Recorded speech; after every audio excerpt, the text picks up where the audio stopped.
జల్దరు వృక్షం ఎట్లున్నదో పురుషులలో నా ప్రియుడు అట్లున్నాడు. ఆనందభరితనై నేనతని నీడను కూర్చుంటిని. అతని ఫలము నా జీహవకు మధురము. అతడు నన్ను బిందుశాలకు తోడుకొని పోయెను. నా మీద ప్రేమను ధ్వజముగా ఎత్తెను. 2వ వాక్యాన్ని చదువుకుంటాం. పరమగీతము 6వ అధ్యాయం 9వ వచనం కూడా 8, 9 వచనాలు కూడా చదువుకుంటాం. The very same book of song of songs chapter 6 verse 8 and 9. పరమగీతము 6వ అధ్యాయం 8, 9 వచనాలను 2వ మాటగా చదువుకుంటాం. 60 మంది రాణులను 80 మంది ఉపపత్నులను లెక్కకు మించిన కన్యకలు గలరు. అయితే నా పావురము నా నిష్కలంకురాలు ఒకతే. ఆమె తన తల్లికి ఒక్కతే కుమార్తె, కన్న తల్లికి ముద్దు బిడ్డ. స్త్రీలు దాన్ని చూచి ధన్యురాలందరూ, రాణులను ఉపపత్తులను దానిని పొగుడుదురు. కాబట్టి 3వ వాక్యాన్ని ధ్యానం చేద్దాం. హెబ్రీ పత్రికకి ముందుగానే 3వ వాక్యము సామెతల గ్రంథం 31వ అధ్యాయం. సామెతల గ్రంథం 31వ అధ్యాయం 28, 29 వచనాలు కూడా కలిసి చదువుకుంటాం. The book of proverbs chapter 31 verse 28 and 29. ఆమె కుమారులు లేచి ఆమెను ధన్యురాలందరూ. చాలామంది కుమార్తెలు ప్రతివర్త ధర్మమును అనుసరించి ఉన్నారు, కానీ వారందరినీ నువ్వు మించిన దానవని ఆమె పెనిమిటి ఆమెను పొగుడును. ప్రభువారి వాక్యాన్ని మన గంధం జాన్, అలాగే మన ప్రత్యూష మరి వివాహం వేదికలో కొద్ది క్షణములలో మరి దంపతులుగా జత చేయబడబడుచున్నారు. ఎందుకొరకై క్రైస్తవాచార ప్రకారముగా మరి పాటలు, వాక్యము, ప్రార్థన, ఆ రీతిగా ప్రమాణములు, ఆ రీతిగా వారి ఇరువురు చేతులు కలపడం, పెద్దలు సాక్ష్యాలు, సాక్షి సంతకాలు, ఇవన్నీ కూడా ఆశీర్వాదం ఇచ్చే వరకు కూడాను కార్యక్రమం ఇలాగ ఉంటున్నది మనం గమనిస్తూ ఉంటున్నాం.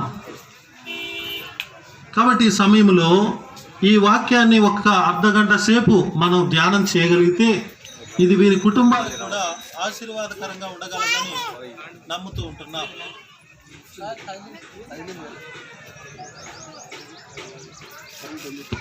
Praise the lord. కాబట్టి కొంత సమయం ఈ 3 మాటలు మనం ధ్యానం చేద్దాం. ఈ 3 వాక్యములను మనం ధ్యానం చేయడానికి ముందుగా హెబ్రీ 13:4 ఏమన్నాడు ప్రభువారు? వివాహం అన్ని విషయములలో ఘనమైంది. ఎంతవరకే రాస్తారు పెళ్లి కార్డుల్లో.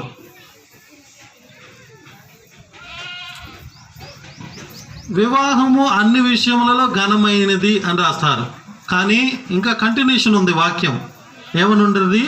వివాహము అన్ని విషయములలో ఘనముగా ఉండవలెను అని ఉంటుంది. పాన్పు నిష్కలంకంగాను ఉండవలెను అంటే వివాహము అన్ని విషయాలలో ఘనముగా ఉండాలి. అలాగే మనము వివాహాన్ని అన్ని విషయాల్లో ఘనముగా ఎంచాలి అనేది అక్కడ వాక్యం. The marriage is honourable in all. వివాహం అన్ని విషయాల్లో ఘనమైంది. కాబట్టి ఎందుకని వివాహం అన్ని విషయాల్లో ఘనమైనది అంటే దానికి 2 మాటలు. ఈ వివాహం అనేది హిందువుల పురోహితుడో లేక క్రైస్తవులుగా ఫాదర్ లాంటి మేమో దైవజనులో అనేది ముస్లిం యొక్క పెద్దలో జరిగించింది కాదు. ఈ వివాహం ఏర్పాటు చేసింది కాదు. ఈ వివాహాన్ని దేవుడే ఆరంభించి ఈ వివాహాన్ని దేవుడే ముగించాడు. దేవుడంటే మహోన్నతుడు, మహాగణుడు, పరిశుద్ధుడు, నిత్య నివాసి, సృష్టికర్త. అటువంటి దేవుడే వివాహాన్ని ఆరంభించాడు, వివాహాన్ని ముగించాడు. ఇప్పుడు చెప్పండి, ఆ వివాహానికి ఘనత ఉందా లేదా? ఉంది. కాబట్టి ఆదికాండం 2వ అధ్యాయంలో దేవుడు వివాహాన్ని ఆరంభించాడు. ప్రకటన గ్రంథం 19వ అధ్యాయంలో ప్రభువారు వివాహాన్ని గొర్రెపిల్ల వివాహోత్సవంతో అందరికీ ముగింపు మరి పలకబోతూ ఉన్న వివాహం అది మధ్య ఆకాశంలో. కాబట్టి ఈ భూమి మీద వివాహం అనేది మొదటగా జరపబడింది అంటే అది ఆదాము అవ్వల వివాహమే, అవునా కదా? ఇక అక్కడ నుండి అందరి వివాహాలు అన్ని తరాల్లో జరుగుతూ వచ్చాయి, మన తరాల్లో కూడా జరుగుతూ వచ్చింది. ఇప్పుడు జాన్ గంధం చంద్రయ్య గారి కుమారుడు, అది మేరమ్మక వారి కుమారుడైన జాను, అలాగే ప్రత్యూష వివాహం కూడా మరి ఈరోజు ఇలాగ జరపబడుతూ వస్తున్నది. దీనికి కారణకర్త మూలకర్త ఎవరు? మన ప్రభు అయిన యేసుక్రీస్తు, ఆయన తండ్రి అయిన దేవుడే. అందుకని వివాహం అన్ని విషయాల్లో ఘనమైంది. అయితే నా తలంపు ఏంటంటే ఇక్కడ వివాహం అన్ని విషయాల్లో ఘనమైంది అనేది నిన్న రాత్రి ఏ వాక్యం రేపు చెప్పాలని ధ్యానం చేస్తున్నప్పుడు ఒక స్పార్క్ లైట్ ప్రభు ద్వారా వాక్యం వెలుగు అనుగ్రహించబడింది. అదేంటంటే కనుక ఒక పెళ్లి కార్యక్రమం ఆరంభించిన నాటి నుండి ఆ పెళ్లి కార్యక్రమం ముగించి ఆశీర్వాదాలు ఇచ్చి తలంబరాలు మన మధ్యలో వేసి వెళ్ళిపోతే ఇక అందరితో వివాహం అన్ని విషయాల్లో ఘనమైంది అనుకోవడం కాదంట ప్రభు మనకి నేర్పింది. ఈ ఇద్దరు జంట సంతోషంతోనూ, ప్రేమతోనూ, సమాధానంతోనూ, దయాళత్వంతోనూ, ఆశా నిగ్రహంతోనూ, మంచితనంతోనూ ఉంటూ ఉంటే వాళ్ళ వివాహం ఎన్ని సంవత్సరాలైనా వాళ్ళ వివాహ జీవితం ఉండొచ్చు, అయితే వాళ్ళ జీవితంలో వారి యొక్క వివాహం గణపరచబడుతుంది, అవునా కదా? చెప్పాలి. ఎండ్ ఆఫ్ ద లైఫ్ వరకు కూడా వీరి జీవితంలో వీళ్ళని దేవుడే కలిపాడు వివాహంలో. నిజంగా వీళ్ళు ఎంత మంచి జంట. వీళ్ళని దేవుని ఆత్మ ఫలాలైన ప్రేమ, సంతోషం, సమాధానం, ఆశా నిగ్రహం, దయాళత్వం, మంచితనం అనే గుణాలు ఉన్నాయి కనుక ఇటువంటి జంటని దేవుడే కలిపాడు. వారి వివాహం గొప్పది. Their marriage is very much great than everything in the world అనేట్టుగా వీళ్ళ వివాహ బంధం ఉండాలంట. వివాహం జరగడం ఒకటి, ఆ వివాహాన్ని ఘనమైన వివాహంగా జరగడం ఒకటి, ఆ ఘనమైన వివాహాన్ని జీవితాంతం వరకు ఘనంగా కాపాడుకోవడం అనేది భార్య భర్తలు ఇరువురు కూడా మన మధ్య చేసి చూపించాలి. అందుకొరకై ఇప్పుడు పరమగీతం చదివించాను. ఇప్పుడు రండి, పరమగీతము 2వ అధ్యాయం. ఎప్పుడు వారి వివాహం ఎండ్ ఆఫ్ ద లైఫ్ వరకు కూడాను ఘనంగానే మన మధ్య చెప్పబడుతుందంటే కొన్ని వాక్యం చెప్పినట్టుగా వారు జీవించగలిగినప్పుడు అలాగనే వారి యొక్క వివాహం ఘనమైందిగా చెప్పబడుతుంది. పరమగీతం 2వ అధ్యాయం. చెప్పండి, చదవండి. నా చెప్పిన వాక్యాలు 1 నుంచి 4 వచ్చినారు.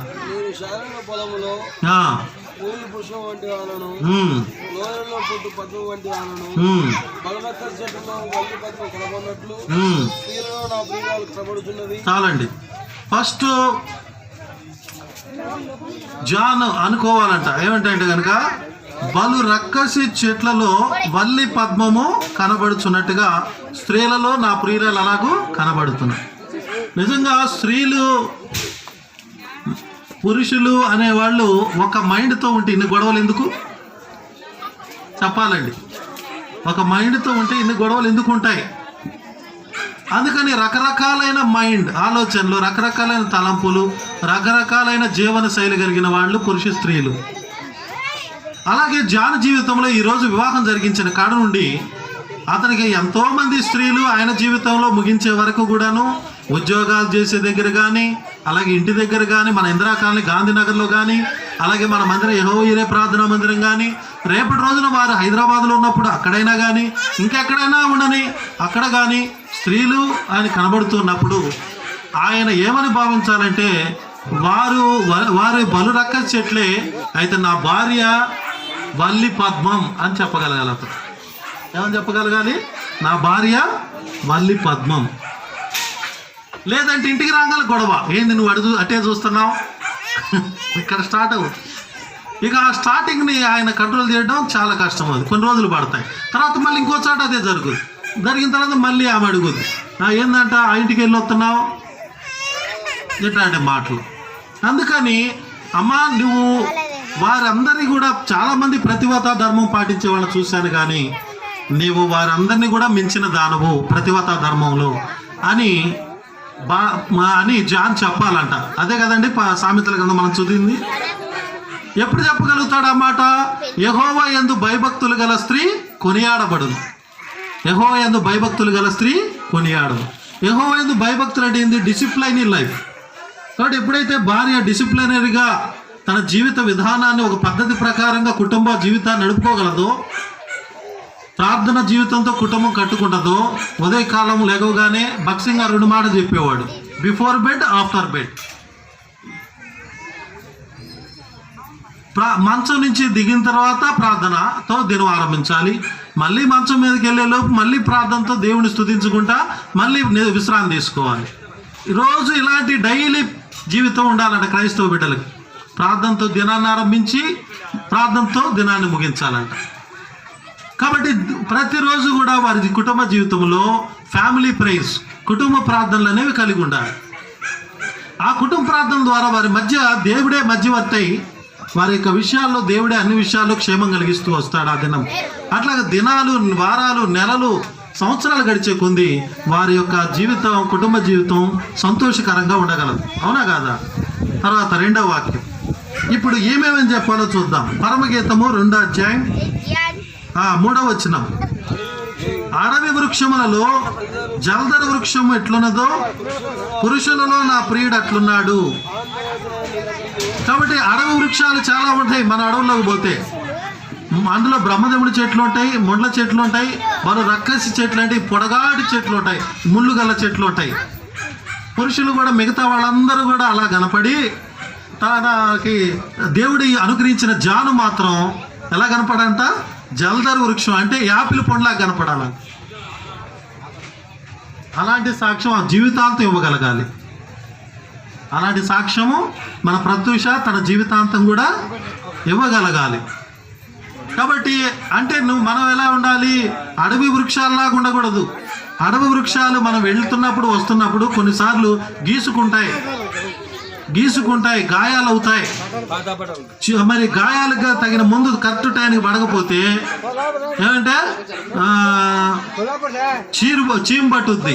ఆ తర్వాత నొప్పి, కొన్నిసార్లు నిద్రలేని రాత్రులు గడపాల్సి వచ్చుద్ది. అడవి వృక్షాల యొక్క చరిత్ర అది. అలాంటి మాటలు నీ దగ్గర ఉండకూడదు ప్రత్యూష విషయంలో.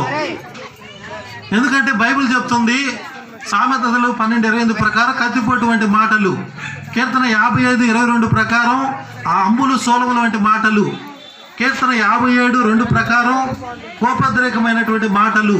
కనుక సోలాలు లాంటి మాటలు ఉపయోగించకుండా మరి యాపిల్ పండు వలె నీవు కూడా మెత్తగా, మృదువుగా, రుచికరంగా నీ భార్యకు నీ మాటలను అనుగ్రహించాలి. భార్య ద్వారా కూడా నువ్వు అడవి వృక్షాలు ఎట్టున్నా కానీ మరి నువ్వు మాత్రం నా జీవితంలో మరి జల్దరు వృక్షం అనగా యాపిల్ పండు అని చెప్పగలగాలి. అలాంటి సాక్ష్యాన్ని జాను కూడా ఇప్పుడు కాపాడుకోవాలని ఇరుపక్షాలా చెప్తూ వచ్చాను ఈ వాక్యం. అటువైపు మన ప్రత్యూషాకి చెప్తూ వచ్చాం, ఇటువైపు జానికి కూడా చెప్తూ వచ్చాం. తర్వాత పరమగీతం 6వ అధ్యాయాన్ని చదివించాం. 8-9 వచనాలు చదవండి.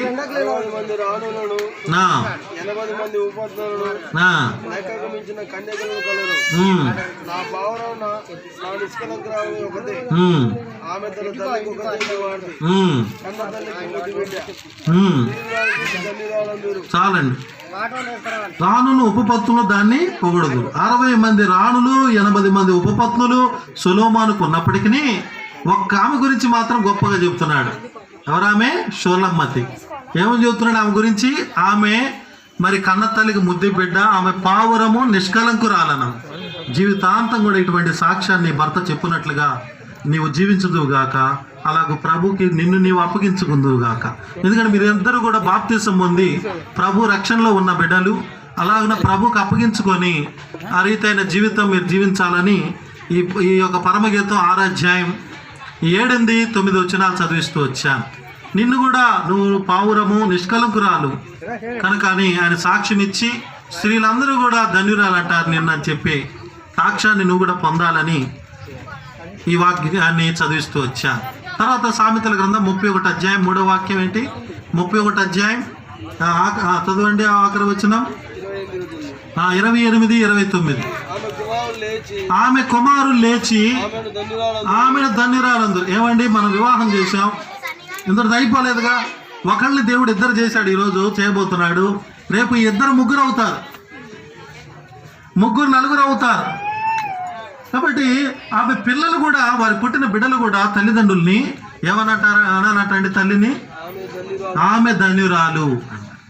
తండ్రి ఏమన్నాయండి, భర్త ఏమన్నాయండి. చాలామంది స్త్రీలు ప్రతివత ధర్మం ఏదో మొక్కుబడిగా అన్ని సంగతులు జరిపించుకుంటా ఉదయాన్నే భర్త, మరి కొన్ని చోట్ల చూస్తూ వచ్చాం, నార్త్ ఇండియాలో వాక్యం చెప్పేటప్పుడు నేను ఆగ్రా, ఢిల్లీ, ఇదిగా ఛత్తీస్గఢ్, ఇదిగా మరి బిలాయ్, ఈ ప్రాంతాల్లో వాక్యం చెబుతూ వచ్చినప్పుడు అక్కడ కొంత భార్యలు, హిందూ స్త్రీలు ఎంత బొట్టు పెడుతున్నారు. తర్వాత భర్త దగ్గర నుంచి కాళ్ళ దగ్గర నుంచి నీళ్లు చల్లుకొని వాళ్ళ డ్యూటీలు పంపుతున్నారు. అట్లాంటి ప్రతిబద్ధ ధర్మం చాలామంది స్త్రీలు పాటిస్తున్నారు. కానీ నువ్వు వారందరికంటే మించిన నిజమైన పవిత్రత గలదానివి అని చెప్పాలట. ఎవరిని గురించి? ప్రత్యూషాన్ని గురించి. ఎవరు చెప్పాలి? తన భర్తే చెప్తారు కనుక జాన్ చెప్తాడు. అటువంటి జీవితాన్ని ఇరువురికి ప్రభు అనుగ్రహించునుగాక. ఇప్పుడు కొన్ని ఫ్యామిలీస్ మనం చూద్దాం. ఈ వాక్యానికి తగిన కొన్ని ఫ్యామిలీస్ చూస్తే అప్పుడు ఈ ఫ్యామిలీ మనకి ఒక పూర్తి పిక్చర్ వచ్చేసింది. ఈ ఫ్యామిలీకి వాళ్ళు ఎలా జీవించాలనేది, అలాగే మనం ఫ్యామిలీలు కుటుంబాలుగా ఉన్న మన కుటుంబాలను ఎలా జీవిస్తున్నాం అనేది అర్థమవుతుంది. ఇప్పుడు నేను చెప్పినటువంటి ఈ వాక్యాలు ఎవరెవరి కుటుంబాల్లో ఫలించిని, ఎవరెవరి కుటుంబాల్లో ఫలించలేదు చూడబోతున్నాం. మొదటి కుటుంబం చూడండి, ఆదికాండం 2వ అధ్యాయంలో ఆదాము అవ్వలే, వారి కుటుంబంలో ఈ వాక్యాలు ఫలించినయా?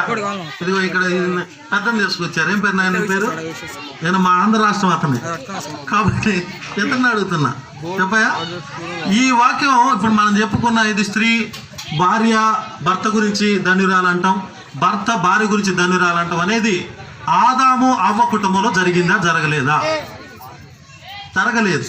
ఎందుకంటే ఆదాము అవ్వలు ఫెయిల్ అయ్యారు కుటుంబ జీవితంలో. ఎందుకని? వారు దేవుని యొక్క మాటకు అవిధేయులు. కాబట్టి ఆ కుటుంబం ఫెయిల్ అయ్యింది. తర్వాత ఇంకా కుటుంబాలు చూసుకుంటూ వస్తే అబ్రహాము, శారాలు, వారి కుటుంబ జీవితంలో కూడా అవిశ్వాసం ఉన్నది. తర్వాత ఇస్సాకు, రెబ్కాలు, వారి జీవితంలో ఏమన్నది? మరి కలహాలు లేని జీవితంగా ఫస్ట్ దేవుడే కలిపిన బంధంగా వారు కొనసాగుతున్నారు.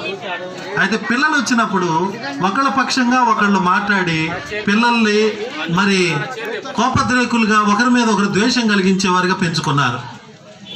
చూడండి, నేను చెప్పిన వాక్యము ఎన్ని కుటుంబాల్లో ఫలించట్లేదో మీకు అర్థమవుతుంది. తర్వాత 4వ కుటుంబాన్ని తీసుకొస్తున్నాను, యాకోబు, లేయా. యాకోబు, లేయా గురించి వచ్చేస్తే కనుక వారి కుటుంబంలో అయితే ఏ పాడు లేకుండా దేవుడు అట్లా కొనసాగిస్తూ వచ్చాడు వారి కుటుంబ జీవితాన్ని.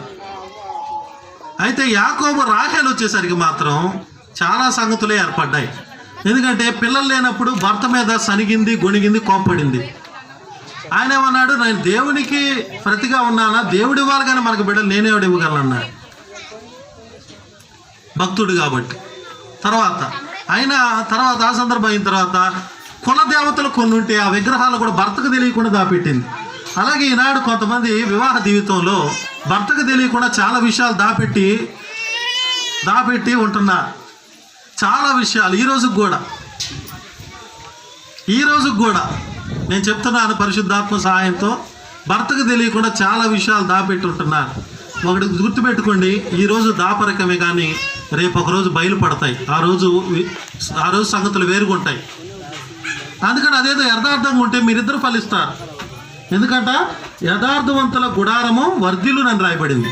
సామెతలు 14:11 ఏం రాయబడింది? యథార్థవంతుల గుడారము వర్ధిల్లును.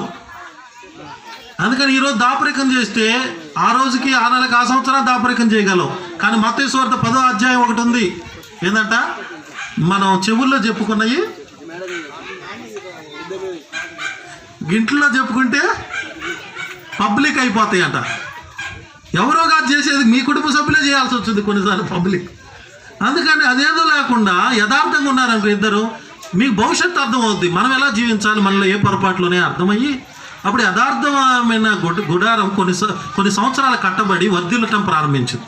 2, 4, 4, 8, 8, 16, 16, 32, 62, 64 64, 128, 256, 512, 1024 అట్టవర్ధిల్లుతుంది మీ కుటుంబం. అలాగున యథార్థవంతుల గుడారంగా గంధం జాన్ ఆ రీతిగా ప్రత్యూష యొక్క వివాహ జీవితం వర్ధిల్లాలని ప్రార్థన చేస్తున్నా. నేను ఎప్పుడు వాక్యం చెప్పినా 5 గుడారాల గురించి చెప్తుంటాను. యెషయా 32:13 ప్రకారం ఆనంద గుడారం, యోబు గ్రంథం 5:24 ప్రకారం క్షేమ గుడారం, కీర్తన 118:15 ప్రకారం నీతిమంతుల గుడారం, అనగా రక్షణ పొంది కుటుంబ సభ్యులందరూ రక్షణ పొంది నేనును నా ఇంటి వారిని యెహోవాని సేవించదమని చెప్పి ప్రతిరోజు కూడా ఫ్యామిలీ ప్రేయర్స్ కలిగి ఉండే గుడారం నీతిమంతుల గుడారం. వారి పక్షం కంటే యెహోవా సాహస కార్యాలు చేస్తాడంట. Guinness book of world records చేస్తారు ఆ కుటుంబ పక్షంగా దేవుడు. తర్వాత సామెతల 14:11 ప్రకారం యథార్థవంతుల గుడారం వర్ధిల్లుతుందంట. 5వ గుడారం 1 కొరింథీ 3:16 ప్రకారం దేవుడే ఆలయంగా నివసించి సంచరించే గుడారం వారి గుడారం. దేవుని గుడారంగా వీరి గృహం, వీరి కాపురం, కుటుంబం ఉండాలని 5 అంతల గుడారం యొక్క మహిమను చెప్పేందుకు వింటున్నా. ఆ రీతిగా మీరిద్దరు కూడా ఒకరిని ఒకరు ధన్యురాలుగా చెప్పుకుంటూ ఒకరిని ఒకరు ఘనపరుచుకోవాలి, గౌరవించుకోవాలి. కాబట్టి ఎవరి ముందు మనం తక్కువ చేసి మాట్లాడినా రేపు నీకే తక్కువ అవుతాం. అంతేనా? భార్య భర్త గురించి తక్కువ చేసి మాట్లాడవచ్చు, కానీ రేపు కొన్ని పరిస్థితులు వచ్చినప్పుడు సమాజంలో కొన్ని కార్యక్రమాలకి నిన్ను 10వ ప్లేస్లోనో 100వ ప్లేస్లోనో పెడతారు. దానికంటే ముందు వాళ్ళని వేరే వాళ్ళని తీసుకొస్తారు. అందుకని నువ్వు కూడా నీ భర్త గురించి ఎప్పుడు కూడా ఘనంగా చెప్పుకోవాలి. అలాగే భర్త కూడా భార్య గురించి ఎప్పుడు గౌరవించి ఘనంగా చెప్పుకోవాలంట. అప్పుడు భార్య నీకు లోబడుద్ది, నీ కుటుంబాన్ని ఫలించు ద్రాక్షావల్లి వలె చేస్తుంది. అందుకని కీర్తన 108లో రాయబడింది, యెహోవా యందు భయభక్తులు గలవారు ఇలాగున ఆస్వాదించబడేదారు. వారి లోగిట భార్య ఫలించు ద్రాక్షావల్లి వలె ఉండును, వారి భోజన బాల చుట్టూ పిల్లలు ఒలివ మొక్కల వలె ఉందురు. అయితే ఇందులో ఒక సందర్భాన్ని చెప్తున్నా వినండి. భర్త చేసే ఏమైనా తప్పులుగా మనకు కనబడితే వాటిని మనం ఆ రోజే సరిచేయాలి. అలాగే భార్య చేసే తప్పులు ఏమైనా కనపడి సరిచేయాలి. కానీ ఆ తప్పుల్లో మోసాల్లో మనం కొనసాగకూడదు కుటుంబ జీవితం. దానికి ఉదాహరణ 1 రాజుల గ్రంథం 21వ అధ్యాయంలో ఆహాబు, యెజబెల్ అని 2 భార్య భర్తలు ఉంటారు ఆ దినాల్లో. అవునా కదా? ఏం పేర్లు చెప్పండి? ఆహాబు, యెజబెల్. ఆహాబు తన పొరుగువాని ద్రాక్ష తోట ఆశించాడు. అది తప్పు. రాజుకి ఎంతో పొలాలు ఉంటాయి, ద్రాక్ష తోటలు ఉంటాయి. తన పొరుగువాని కావాలంటే ప్రేమగా అడిగిస్తే తీసుకోవాలి, డబ్బులు కట్టి సుఖం కట్టి. లేదంటే కనుక మరి ఆయన ఇంకో చోట సందర్భం ఏర్పాటు చేసుకోవాలి. అంతేనా? అట్లా కాకుండా మూతి ముడుచుకొని ఇంటికి పోయి మంచం మీద పడుకుంటే భార్య చూసింది. ఏందంట నీవు ఇంత బలహీనంగా మూతి ముడుచుకుని కూర్చున్నా ఎందుకు కదా అంటే, నా పక్కనే ద్రాక్ష తోట ఉన్నా, ఆ ద్రాక్ష తోట ఉన్న నాబోతు ద్రాక్ష తోట నేను అడిగితే ఇవ్వను అంటున్నాడు. ఎంత డబ్బులు ఇచ్చినా కానీ ఇవ్వను అంటున్నాడు. అది నా పిత్రార్జితం, నేను ఇవ్వను అంటున్నాడు అని చెప్పి అంటే భార్య అంది, అట్లనా? నువ్వు రాజు కాదా ఈ రాజ్యం మీద? నీ కింద నేనున్నా, నువ్వు బడుకు అని చెప్పి పెద్ద ప్లానింగ్ చేసి 10 మంది సాక్షులను పంపించి వాడిని రాళ్లతో కొట్టి చంపించండి, ఎందుకంటే రాజు మాటను ధిక్కరించాడని కొట్టి చంపించింది. ఇప్పుడు చెప్పండి, వాస్తవానికి ఏమేం చెప్పాలి? పొరుగువాడినిది ఏదైనాను మనము ఆశించకూడదని. నిర్గమాకాండం 20 అధ్యాయం 10 ఆజ్ఞల్లో 2 ఆజ్ఞలు గట్టిగా రాయబడ్డాయి. నీ పొరుగువాని భార్యనైనను, నీ పొరుగువాని దాసినైనను, నీ పొరుగువాని తగు దేనినైనను ఆశించబడు అని అట్లాంటి వాక్యాలు చెప్పి అతను మార్చుకోవాలి. అంటే అట్లా చేస్తాడంట భవిష్యత్తులో అట్లాంటి మోసాలు, మాయల్లో, మమతల్లో చిక్కునే పరిస్థితి వస్తుంది. ఎందుకంటే ఇది ఒక లోకం. ఈ లోకమే ఒక మాయ. ఈ లోకంలో జీవించే మనం అందరం ఒక మాయా పాతదానం, నటన బూటకాలు.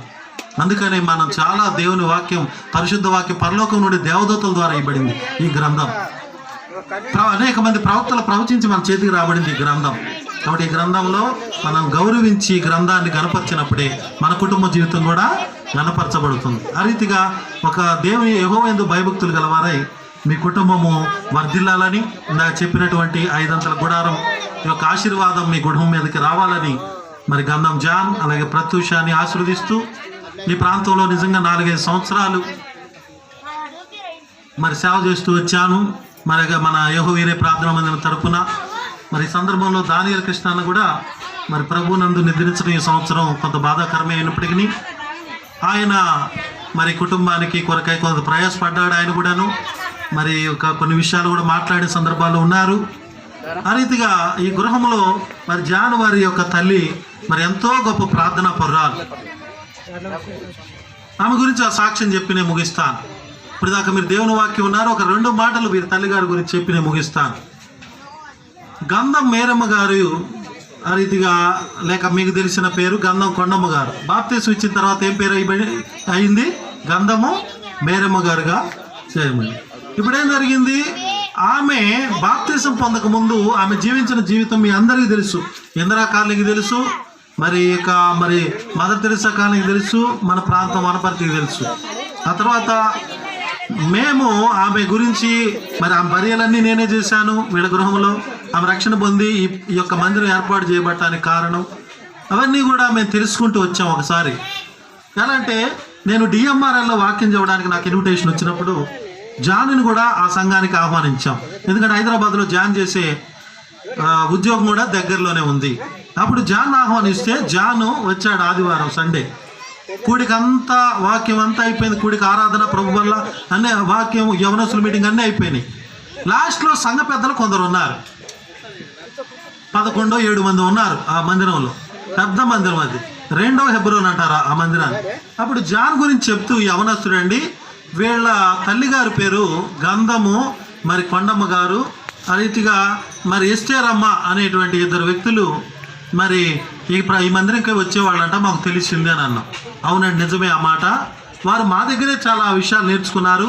వాళ్ళు ఇక్కడ కూలి పని చేయడానికి వచ్చారు మా ప్రాంతానికి. అప్పుడు మన మందిరం తెలుసుకొని ఆ రీతిగా మా మందిరానికి వచ్చినప్పుడు దేవుని వాక్యం విని వాళ్ళు రక్షణ పొందారు. అంటే అప్పుడు నేను చెప్పాను, వాళ్ళు రక్షణ పొందటమే కాదండి, వారి ప్రాంతంలో వనపర్తి జిల్లాలో ఒక మందిరం స్థాపన చేయడానికి కూడా పునాది రాళ్లలో ఒక రాళ్ళు అయ్యారు.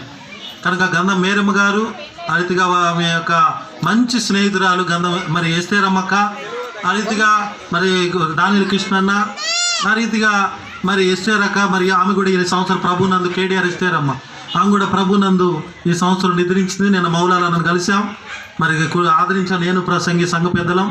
ఆ రీతిగా అంత మంచి కుటుంబం ఈ కుటుంబం. కాబట్టి ఈ కుటుంబం విలువను గౌరవాన్ని మరి గంధం జాను అలాగనే ప్రత్యూష గౌరవించి గణపరిచి వారి జీవితంలో ఈ 5 అంతల గుడారం యొక్క మహిమను కలుగుండి అందరికీ కూడా మరి ధనురాలు ఆమె, మరి స్త్రీలు అనేకులు ఆమెను చూసి ధనురాలందరూ ఆ వాగ్దానం నెరవేర్చి వర్ధిల్ల చేయబడునుగాక. దేవుడి వాక్యాన్ని ఈ పెళ్లి సందర్భంలో దీవించి ఆశీర్వదించునుగాక. ప్రభునందు మీకు అందరికీ వందనాలు.